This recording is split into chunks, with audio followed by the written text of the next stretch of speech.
तो आज हम हॉरर चैट्स पढ़ेंगे। आप भी खिलौने से खेलते हैं तो खिलौने से खेलने के पहले एक बार ज़रूर सोचोगे। आज हम हॉरर चैट्स पढ़ेंगे।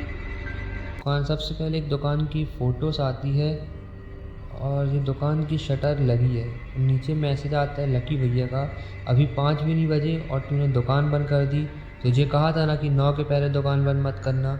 ऊपर से फ़ोन भी नहीं उठा रहा है। उसके बाद रिप्लाई में ये बंदा कहता है, सर मैं 5 बजे के बाद दुकान पर अकेला नहीं रुक सकता, आप चाहो तो सैलरी काट लेना।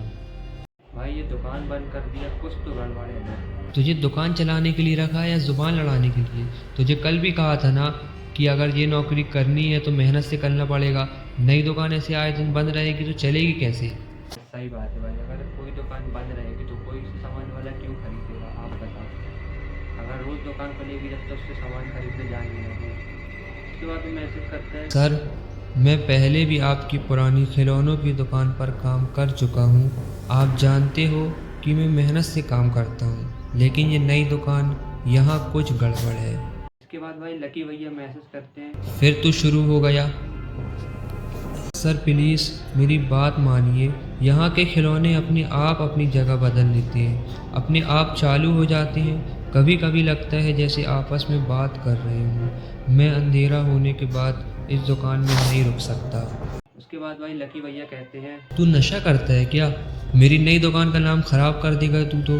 कौन माँ बाप फिर अपने बच्चे के लिए खिलौना खरीदने आएंगे यहाँ से? भाई जब वो बोल रहे कुछ गड़बड़ है कुछ गड़बड़ है तो मानो ना। वो छोटा बच्चा तो है नहीं जो मजाक करेगा। वो बोल रहा है तो मानो। अच्छा, हमको सिखा रिया है। उसके बाद ये मैसेज करते हैं, मैं सच कह रहा हूँ।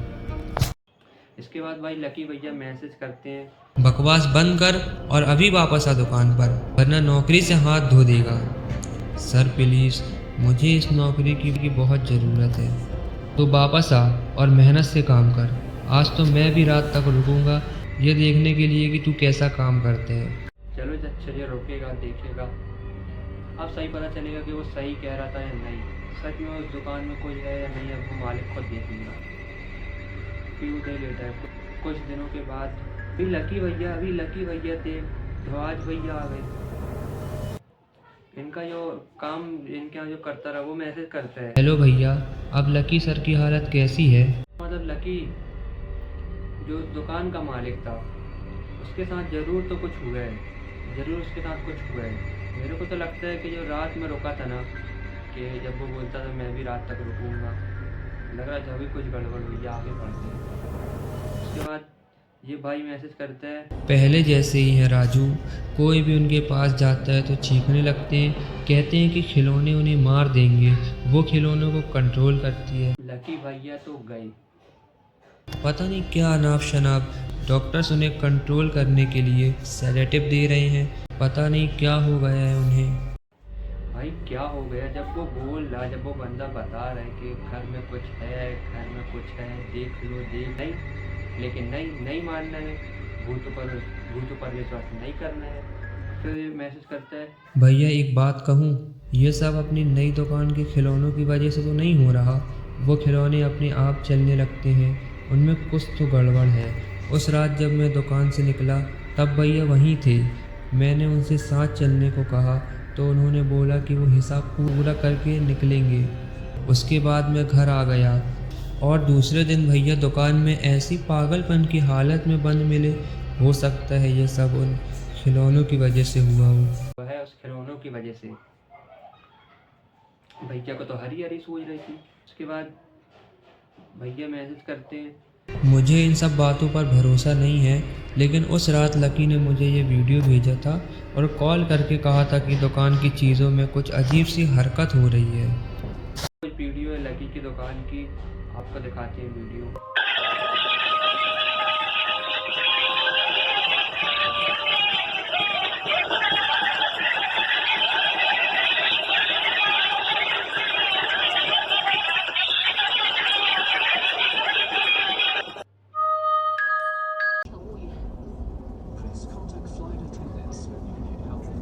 अब मेरे को डर लगने लगा है।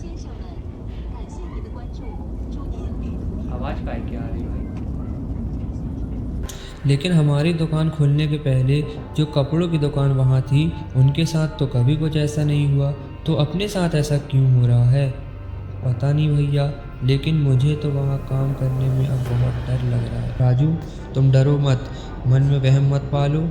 लकी भैया के साथ जो हुआ वो दिमाग की कोई बीमारी भी हो सकती है। तुम तो नॉर्मली अपना काम करो बस। राजू ने 2 कॉल करा लेकिन कुछ रिप्लाई नहीं आया। फिर ये मैसेज करता है, भैया कॉल उठाओ, मैं दुकान पर आया सुबह सुबह, ये लोग बता रहे हैं कि दुकान खाली होनी है, क्या हो रहा है? अरे राजू, तुम्हें अब उस दुकान पर काम करने की कोई ज़रूरत नहीं है, अब हम वहाँ से सारा सामान फेंकवा रहे हैं। अब इसकी आई नकल ठिकाने। ये अगर इसका लकी भैया पहले ध्यान दे दिया होता तो आज ये तब यहाँ तक बात नहीं पहुँचती। इसके बाद राजू रिप्लाई में कहता है क्यों। पता किया कि इस दुकान पर माल कहाँ से आया था तो पता चला कि यह सीधा फैक्ट्री से नहीं आया था, बल्कि एक पुराने दुकानदार ने भैया को ये माल बेचा था, क्योंकि उसे खुद की दुकान बंद करनी थी। उसकी और उसकी वाइफ के कोई बच्चे नहीं थे, इसलिए उन्होंने ये खिलौनों की दुकान खोली थी। लेकिन कुछ टाइम बाद उसकी वाइफ की एक लंबी बीमारी के चलते डेथ हो गई। उसकी डेथ के टाइम इनमें से कई खिलौने उसके आसपास थे।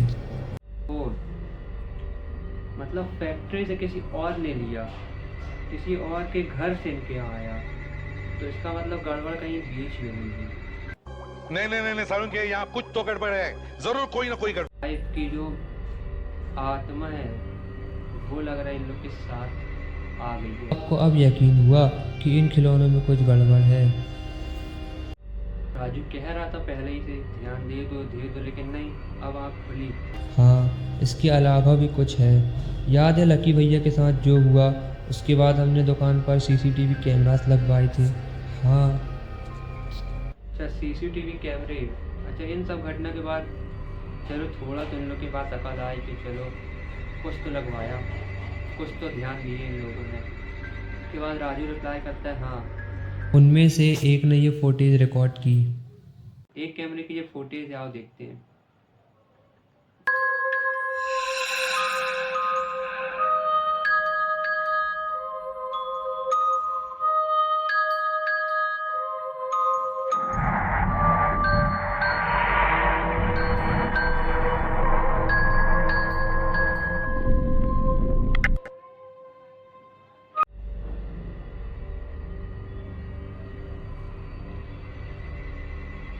भाई लिटरली बता रहा हूँ, अगर ये वीडियो सच है तो आज के बाद से मैं खिलौनों को हाथ भी नहीं लगाऊंगा। एक तो मैं ये वीडियो रात में बना रहा हूँ और ऊपर से इतनी भयानक वीडियो आएगी तो मेरा क्या होगा। ये क्या है भैया? ये सच में हुआ? ये सच में वहाँ रहती है? मुझे खुद अपनी आंखों पर यकीन नहीं होता, लेकिन ये सच है। यह दुकान खोल कर रखना बेवकूफ़ी होगी। तुम वापस से पुरानी दुकान पर काम स्टार्ट कर सकती हो। Thank you. अब ये काम सही करेंगे कि अब लोग दूसरी दुकान पर जा रहे हैं तो अब पता नहीं इन लोग के घर में और क्या क्या होता। उन खिलौनों को जला दिया गया। लंबे इलाज के बाद लकी ठीक हो गया। कहानी के अंत में सब ठीक हो ही जाता है, अगर वो ठीक नहीं होता तो फिर वो कहानी का अंत ही नहीं है। अच्छा, हमको सिखा रिया है। फटाफट से वीडियो को लाइक कर दो, चैनल को सब्सक्राइब कर दो। मिलते हैं अपनी अगली वीडियो में।